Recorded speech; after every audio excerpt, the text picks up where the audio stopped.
13일 동안의 공식 선거운동이 시작됐습니다. 후보들은 첫날부터 재래시장과 도심지 등을 누비며 지지를 호소했습니다. 외자 유치와 대규모 개발 사업에 대해 원희룡 후보는 적정 투자 유치를, 신구범 후보는 중국 자본의 투자 규제를 강조하고 있습니다. 우도 도항선 운항 허가를 놓고 주민들 사이에 분쟁이 일자 법원이 정확한 판단을 내리겠다며 현장 법정을 열었습니다. 제주 지역에서 각종 재난과 재해로 한 해 150명 넘게 목숨을 잃고 있어서 지역에 맞는 대응 체계 구축이 시급한 실정입니다.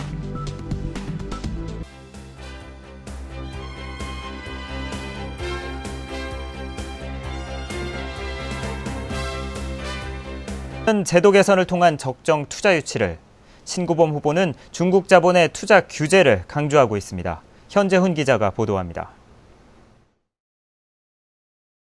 투기성 중국 자본을 규제해야 한다는데 도지사 후보들은 원칙적으로 공감하지만 해법은 다릅니다. 원희룡 후보는 투자이민제와 투자진흥지구 제도를 개선해 건전한 자본을 유치하겠다는 입장이지만 신구범 후보는 투자 유치 촉진 제도 자체를 폐지하는 대신 도민 자본을 활용하겠다는 겁니다. 원 후보는 토지 비축제를 개선하고 환경평가제를 강화해 적정 개발을 유도하겠다고 공약했습니다. 신 후보는 부동산 총량제와 토지거래 허가제로 중국 자본의 개발을 규제하겠다고 약속했습니다. 원희룡 후보는 제주공항 인프라 확충을 위해 중국 자본의 유치도 고려하겠다고 밝혔습니다. 만약에 제주가 공항을 확장하는 것을 확정지에서 가고 그게 만약에 자본을 국제적으로 조달할 경우에는 중국이 아주 양질의 저리 자본을 갖고 투자를 하고, 반면 신구범 후보는 대규모 개발 사업을 2년 동안 한시적으로 전면 중단하는 이른바 개발 안식년제를 주장합니다. 제주 사회가 쉬지 않고 이 개발의 길을 온 겁니다. 그러면 한 2년 정도 쉬어서 앞으로 100년 제주도가 어떻게 가야 되고 우리 후손들이 어떻게 살아야 될 것인지를 정말 성찰하고, 투기성 중국 자본의 부작용과 중산간 난개발 문제가 현안으로 부각되고 있는 가운데 이를 바라보는 도지사 후보들의 시각과 해법은 극명히 대비되고 있습니다. MBC 뉴스 현재훈입니다. 여성 후보 의무 공천제를 통해 도의원 후보에 출마했던 여성 후보들이 잇따라 사퇴해 제도가 겉돌고 있다는 지적이 나오고 있습니다. 제주도 선관위에 따르면 여성 의무 공천제를 적용받아 서귀포시 대정읍 선거구에 도의원 후보로 출마한 새정치민주연합 전하늘 후보가 어제 사퇴했습니다. 조천읍 도의원 선거구에 출마했던 이은자 새정치민주연합 후보는 후보 등록 3일 만인 지난 19일 사퇴했습니다. 현행선거법상 국회의원 지역구를 기준으로 광역의원 후보 가운데 여성을 1명 이상 추천하도록 규정하고 있지만 후보 등록 후 사퇴에도 이들 후보를 낸 정당은 여성 의무 공천 제도를 이행한 것으로 간주됩니다. 제주도는 오늘부터 6.4 지방선거 공식 선거운동 기간이 시작됨에 따라 공무원과 각 마을 이장과 통장 등이 선거에 관여하는 일이 없도록 주의할 것을 당부했습니다. 공식 선거운동 기간에는 공무원이나 주민자치위원, 향토 예비군 중대장급 이상의 간부 등이 선거에 영향을 미치는 행위가 금지되며 새마을 운동협의회와 바르게 살기 운동협의회 등 법적 단체의 회의나 모임이 금지됩니다. 우도 도항선 사업에 새로운 업체가 진출하자 기존 업체가 허가를 취소하라며 자치단체에 소송을 제기했습니다.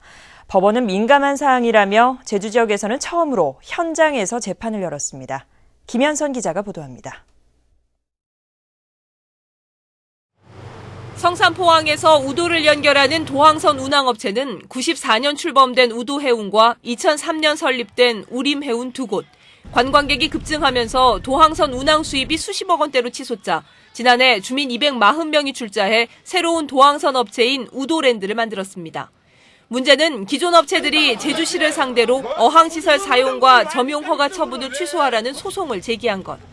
법원에서 열린 두 번의 공판에서 양측 의견이 팽팽히 맞섰고 재판부는 우도 현지에서 법정을 열었지만 서로의 의견차는 여전했습니다.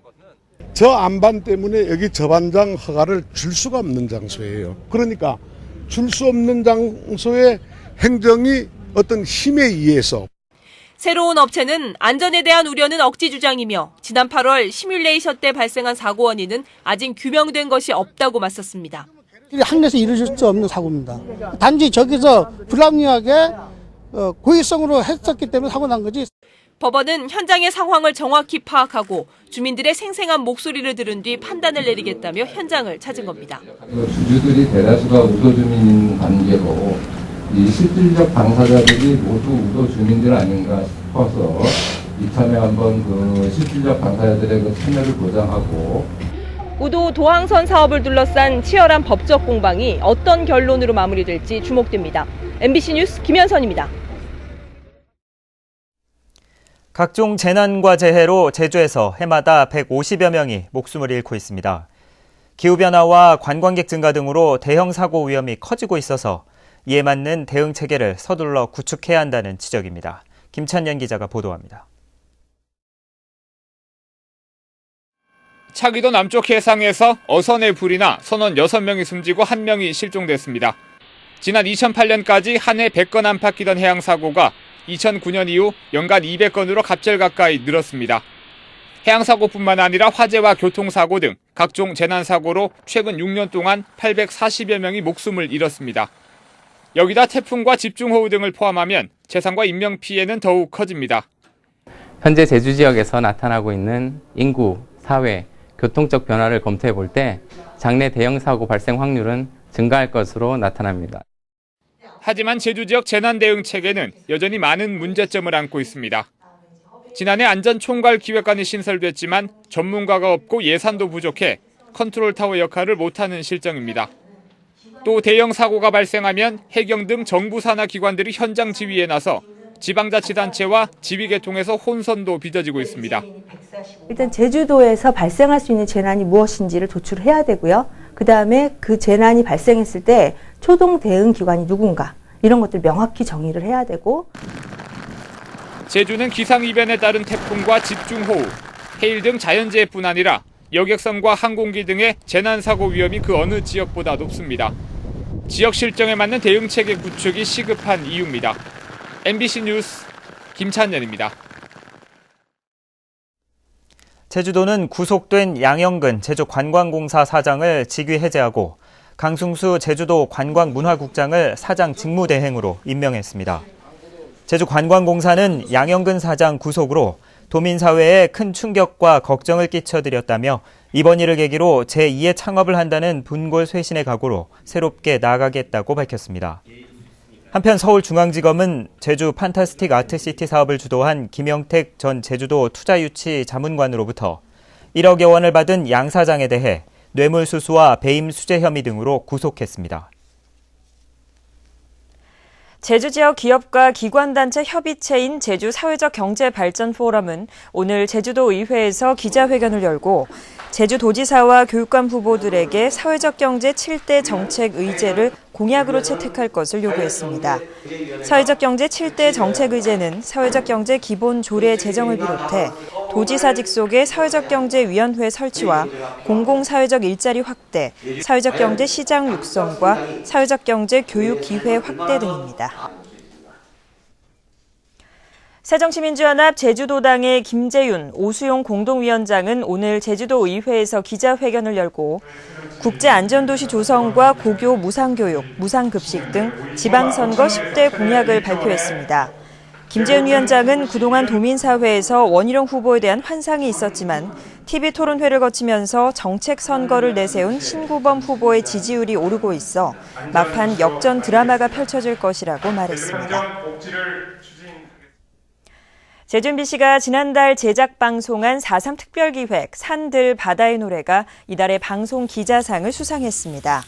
이 프로그램은 4.3 당시 불렸던 노래들을 현대적으로 재해석해 4.3의 발발 원인과 진행 과정, 당시 사람들의 아픔과 남겨진 상처 등을 새로운 방식으로 표현하고 4.3에 대한 공감대를 넓혔다는 평가를 받았습니다. 시상식은 오는 27일 서울 목동 방송회관에서 열립니다. 제주지방해양경찰청은 꽁치 수매 과정에서 뒷돈을 챙긴 혐의로 서귀포수협 직원 47살 고모 씨를 구속했습니다. 해경에 따르면 고 씨는 2010년부터 4년 동안 갈치잡이 미끼로 사용되는 꽁치를 공급받으면서 허위 계산서를 작성하는 수법으로 4천여만 원을 가로챈 혐의를 받고 있습니다.